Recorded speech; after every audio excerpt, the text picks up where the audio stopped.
I know every once in a while, I'll smoke one of my dad's favorite tobaccos, and it just reminds me of him.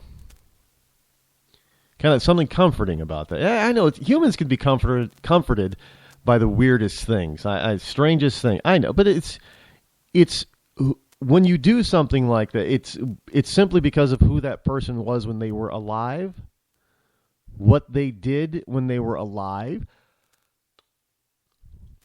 So, I mean, if there's certain, your olfactory senses are one of the keenest memory triggers. And I think scientists said smell outranks, as far as triggering memory, smell outranks visual and auditory stimulus. It must be because, when you're babies, your eyes are still developing, your hearing is still developing, but your sense of smell is already developed, and you being close to your mom or your dad a lot, you can smell them. Your scent, pheromones, if you will, that you can pick up. And so your senses are geared towards scent.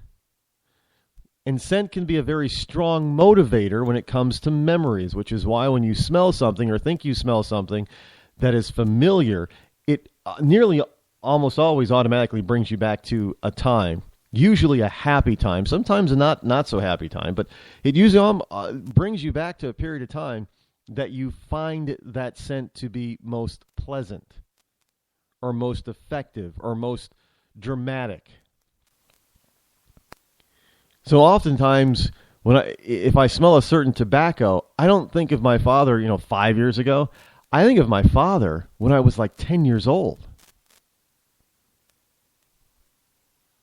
because of that pipe smell. And I don't know why I go all the way back there, but that's the time that I really think about him if I smell his pipe tobacco. And that's pretty amazing. Anybody out there who thinks evolution is how all of this got going and got started and ended up to this place, you're a crackpot. There is by far an intelligent design to all of this that we see. There is.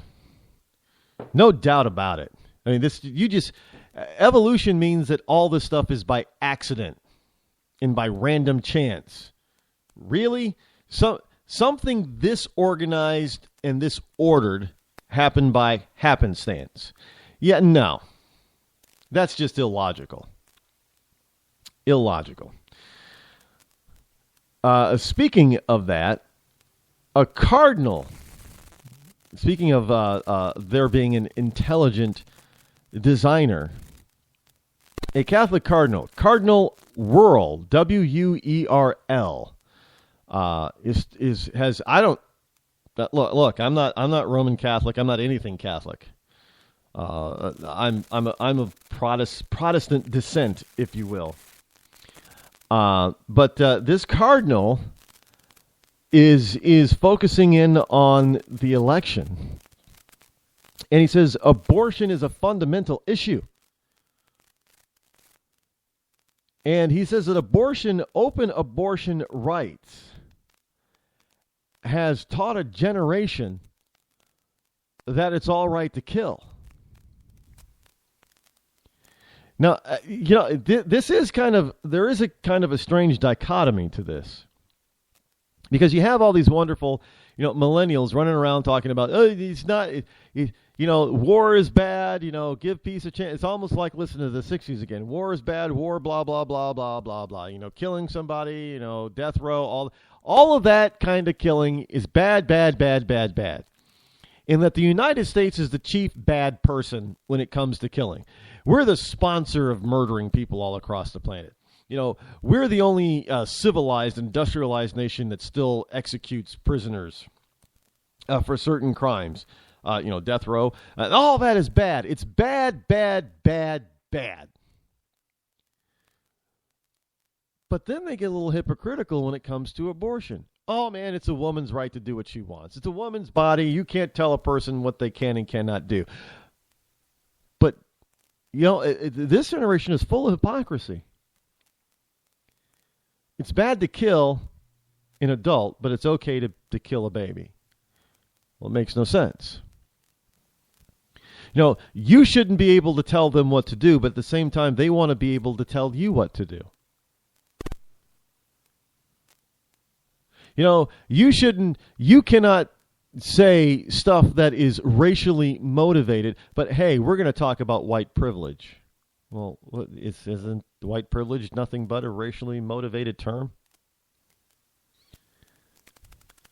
This is the kind of stuff that drives a logical person like me a little bit insane. Because we're trying to wrap our logical brain around an illogical world and an illogical sense of self, and understand that all of this is this is another reason why we have this president, why this president is so bad for us. We have this narcissistic, self-centered, arrogant idiot in the White House, and he transmits that to all these wonderful little millennials. Well, yeah, I'm the most important person in the world. Is what every single millennial is thinking. I'm the most important person in the world. Well, you're the most important person in the world to you. Well, then, your classmate, the most important person in the world is him. And that girl that you want to date, guys, she's to her, she's the most important person in the world. Because that's what you guys were taught in the first place. I'm special. The Barney thing, I love you, you love me. We have this self-esteem crap that just went crazy.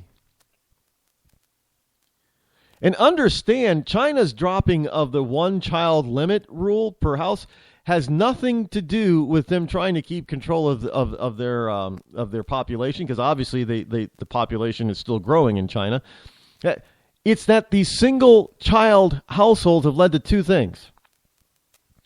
One, the lack of girls being born, because, they find out it's a girl, they only have one child, they want a boy, carry on the family name and that kind of stuff. Very male-centric society, like most societies on the planet. So the girl gets aborted. Not to mention, you have a bunch of spoiled brats. And those spoiled brats grow up to be spoiled, self-centered adults. And the Chinese government is realizing that. And they're thinking, well, geez, we're going to have a problem here if we don't start allowing, if we don't stop letting these only children be so freaking spoiled. They're going to be hard to control. Understand it is all about control, by the way. How difficult is it to control somebody if they think that they're the greatest thing on the planet? And if you have, 50 million people who think they're the greatest thing on the planet, how easy is that going to be able to control? It's not going to be easy at all.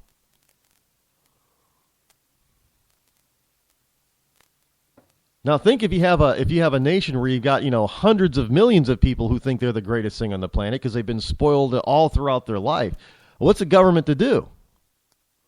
If they want to be, dictators like communists, how are you going to control a bunch of spoiled brats who are now spoiled brat adults? Well, we're already seeing the spoiled bratness here as adults. Occupy Wall Street. So this cardinal is on to something when he says that, look, it is teaching, it's taught a generation that it's okay to kill, but it's okay to kill something that you don't care about. If it doesn't fit your narrative. Now, war is bad. That's your narrative. You don't even give a second thought about abortion because you've been taught, if you're a millennial, that it's not a human being anyway. Well, I beg to differ that you would probably, because you think so highly of yourself as a millennial, I don't think that you would think that you were just a mound of flesh in your mom's stomach, before you were birthed. But they don't think like that. They just think, oh, yeah, look, it's all about me. I don't want a baby to ruin my good time. I should be able to do what I want. It's my body. That's what the women the girls of today are saying. And the boys are saying, well, I don't want to be responsible. Hey, well, half the time boys aren't responsible anyway because they're not owning up and marrying the girl that has the baby. They go off and impregnate, especially in the inner city, whether they be black or white. And this is not just a black problem, although it is a very huge problem in the black community. Single mothers. It's not just with blacks. You go into any urban center, whether they be black, Latino, or white, and you've got a major problem of single, unwed mothers. And the daddies nowhere to be found. And daddies out there probably impregnating more than one woman. It doesn't matter who it is, but it's all about me. They're not interested in taking care of somebody else. This is what we've been teaching our spoiled brat kids. Now, these spoiled brat kids are starting to grow up and become adults, and they're springing out. And we've done this for so long now that some of us have been. It's just become we've become callous to it. And if anybody wants to go against the status quo, like, hey, put some sort of restrictions on this, oh no, all hell breaks loose. And the left goes nuts, and then they try to loosen the grip even more. I mean, some people, they're out there complaining about parents are not controlling their kids, but when the parent tries to control their kids, they're the first one calling child protective services on the parents. You see this all the time. We had this case a few years ago here in New Hampshire. A little girl was acting up terribly in public. Dad spanked her. Now everybody's looking around thinking, somebody should do something about that kid. She's being a little brat. So dad finally has enough, spanks her in the bottom, on the butt, doesn't leave a mark in public. No less than 2 people called the cops on the dad. But if that girl grows up to be a little bitty and gets into trouble, who are they going to blame? Dad.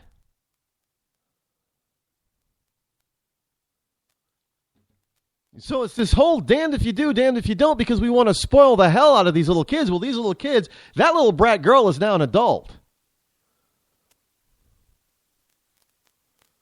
And if her dad isn't able to bring her in line as a child, well, now she's going to be a wild adult. And you're wondering why.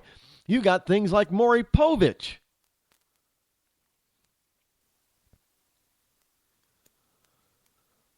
And this is the type of stuff that one has to think about constantly when dealing, when dealing with the millennials, that's for sure. But you got to think about this on a constant basis, because this is the kind of stuff that gets a nation in trouble.